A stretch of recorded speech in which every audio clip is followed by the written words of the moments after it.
مرد کا جو آرڈر آف رسپانسبلٹیز ہے نا وہ یہ ہے کہ سب سے پہلے پیرنٹس ہیں، پھر وائف ہے، پھر کڈس ہیں اور پھر اس کے ریلیٹیوس ہیں. عورت کا بھی سیم ہے، لیکن جیسی عورت کی شادی ہوتی ہے دس چینجز اینڈ دس شفلز. وہ پہلے ماں باپ تھے، پھر جو ہے نا اس کے شادی سے پہلے بہن بھائی تھے، ریلیٹیوس تھے.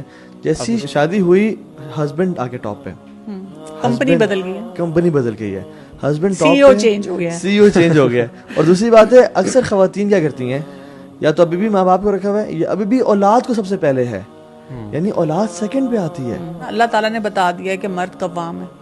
تو مرد کو جو ایک سٹیٹس دیا ہے نا، جب تک ہم اس کو پہچانیں گے نہیں. میرے اس میں بھی دو چیلنجز ہوتے ہیں. ایک یہ کہ خواتین مرد کو قوام مانے اور مرد قوام بن کے دکھائے. اچھا، اس میں میں چاہوں گا یہاں پہ ہم ڈسکس بھی کر لیں قوام کی ڈیفینیشن ایگزیکٹلی، اس کو بھی ڈسکس کر لیں. قوام کا مطلب مرد پتہ کیا سمجھتے ہیں، کوئی چودھری آ گیا سارے بیٹھ جاؤ سب چھپ جاؤ ڈر جاؤ، ٹھیک ہے ابھی ہر کی میری خدمت میں لگ جائے. یہ قوام کا مطلب نہیں ہے. قوام کا مطلب اتھارٹی چلانا نہیں ہے. قوام کا مطلب ہوتا ہے گرتے ہوئے کو تھامنے کا نام قوام ہے. رسپانسبلٹی کا نام ہے نا، رسپانسبلٹی کا نام ہے. آپ اس کی سیکیورٹی کو، اس کی سینس آف سیلف رسپیکٹ کو پروٹیکٹ کریں، آپ اس کو سینس آف یہ جو سیلف سیکیورٹی ہے اس کو پروٹیکٹ کریں، اور آپ اس کو you should make her feel completely comfortable in your house and like a princess. دیکھیں آپ لوگوں کو بتاؤں، سب سے بڑی بات تو جو اسی آیت میں آ رہی ہے نا، خرچ کرنے کی بات آ رہی ہے. آپ دیکھیں آج کل کا ایک بہت بڑا چیلنج یہ ہے کہ مرد حضرات خرچ نہیں کرتے بیویوں پہ. مطلب انہوں نے بہت اچھی گاڑی رکھی ہوگی، بہت اچھا خود ڈریس سینس ہے، باہر اتنے شاہی ہیں، دوستوں کو کھلا رہے ہیں پلا رہے ہیں.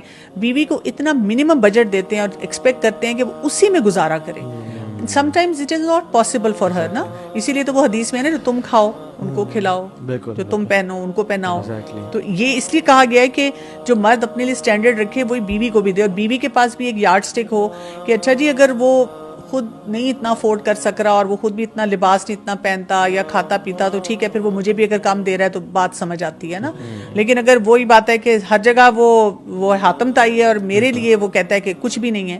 اچھا یہ بھی ہوتا ہے کہ یہ جو ہم بات کر رہے ہیں نا کہ جیسے اگر ایک بیوی جا کے جائز طریقے سے ہسبینڈ سے کہتی ہے خرچہ، تو وہ جو آپ نے ریفرنس دیا تھا رسول اللہ صلی اللہ علیہ وسلم کا کہ انہوں نے بیویوں کو الگ کر دیا، وہ فوراً اس آیت کا ریفرنس دیتے ہیں، میں بھی تمہیں الگ کر دوں گا، اور انہوں نے خرچہ مانگا تھا. بہت ریفرنسز ہیں. مطلب بات یہ ہے کہ اگر ایک وہ جائز خرچہ مانگ رہی ہے، اس کی ضرورت ہے، تو آپ اس کو، اور ان یو کین افورڈ اٹ نا. ان کا اسٹیٹس دیکھیں، وہ سرکمسٹانسز اس وقت دیکھیں. مطلب مجھے کئی دفعہ یہ بھی حیرت ہوتی ہے کہ رسول اللہ صلی اللہ علیہ وسلم عائشہ رضی اللہ عنہا کو ساتھ لے کر جا رہے ہیں اور وہ ایک ہار پہنا ہوا ہے، وہ گم گیا. وہ ہار پہن کے جا رہی ہیں سفر میں، وہ ایک کوئی بڑا سیریس ایکسپیڈیشن ہے، لیکن اس میں اپنی بہن سے لے کر ہار پہن کے جا رہی ہیں. اب وہ ہار گم گیا تو رسول اللہ صلی اللہ علیہ وسلم نے سب کو ٹھہرا دیا اور کہہ رہے ہیں ڈھونڈو. مطلب آپ وہ لیول دیکھیں کہ ایک اپنی زوجہ کے لیے کیا ہے نا. مطلب ہمارے وہ بھی تو دیکھیں نا، ہم ایک ایگزامپل پہ سٹک ہو جاتے ہیں مرد حضرات، اور یہ نہیں سوچتے کہ دے آر 100 پیرامیٹرز الگ وہ بھی ہیں جن کو پورا کرنے کی ضرورت ہے. اس میں نا خواتین کا بھی رول ہے. جو خواتین نے کمانا شروع کر دیا نا، یہ بھی بہت بڑا مردوں کے لیے فتنہ بن گیا. مرد پھر ہینڈی کیپ ہوتے جا رہے ہیں، مرد چھوڑ دیتے ہیں. ایک آٹومیٹک سا یہ سائیکولوجیکل ایک طریقہ ہوتا ہے کہ اگر بیوی کی جیب میں پیسے ہیں تو پھر مجھے ضرورت نہیں ہے اسے پوچھنے کی. وہ پھر وہ جو قوام ہونے والا سٹرکچر ہے نا، وہ ویک ہونا شروع ہو جاتا ہے. بلکہ یہ نا دو سپریٹ انڈیویجولز بن کے پھر آنا شروع ہو جاتے ہیں. وہ اب کہتی ہے کہ میں کما رہی ہوں تو میری اپنی مرضی، یہ کہتا ہے پھر میری بھی اپنی مرضی. یہ دونوں یہ جو ریلیشن شپ ہے نا اپنا لائف وہ ختم ہونا شروع ہو جاتا ہے. اللہ نے نا ڈپینڈنسی رکھی ہے دونوں پہ.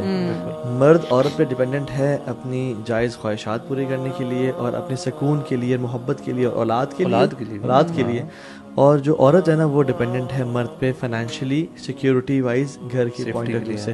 تو جب یہ ڈپینڈنسی ختم ہو جاتی ہے نا اور ہر بندہ انڈیپینڈنٹ ہو جاتا ہے، مرد اپنی خواہشات باہر گرل فرینڈ سے پوری کر رہا ہے اور پوسٹ میرٹل افیئر سے پوری کر رہا ہے، اور خاتون اپنی فائنینشیل نیڈز جاب سے پوری کر رہی ہے، then this destroys the fabric of society. اور جو سلف کرتے ہیں نا وہ بچے سفر کرتے ہیں. وہ کہتے ہیں when two elephants fight the grass gets crumbled.